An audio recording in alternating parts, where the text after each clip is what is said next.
मुलीचं आणि बापाचं नातं हे सामान्य नातं नसतं. फार प्रेम करतो बाप मुलीवरती. मुलीचा जन्म झाला, बाप म्हणला माझी लक्ष्मी जन्माला आली, माझी भरभराटी झाली. फार प्रेम करतो तो बाप मुलीवरती. मुलगी चालू लागली, चालता चालता माझ्या मुलीने पडावं, बागडावं, खेळावं आणि मुलगी खेळता खेळता पडावे. बापाचं अंतःकरण भरून आलं. टाचकन दिसून बापाने मुलीला उचलावं, 2 पप्प्या घ्याव्या. माझी दिदी चालू लागली, माझी लेक चालू लागली. आनंद आनंद वाटला. पण एका डोळ्यात अश्रूच्या धारा आल्या त्या बापाच्या. का?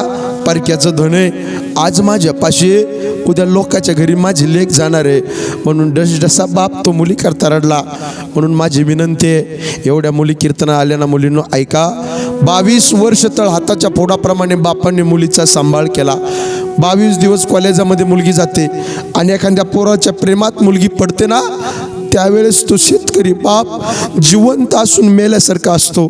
म्हणून त्या बापाला असं वाटतं काय पाप केला मुलीला जन्म देऊन. म्हणून मुलींनो, आईच्या डोळ्यात पाणी होऊन देऊ नका, बापाची मान खाली होऊन देऊ नका आणि हिंदू संस्कृतीला कलंक लागेल असं वर्तन उभ्या आयुष्यामध्ये कधी करू नका.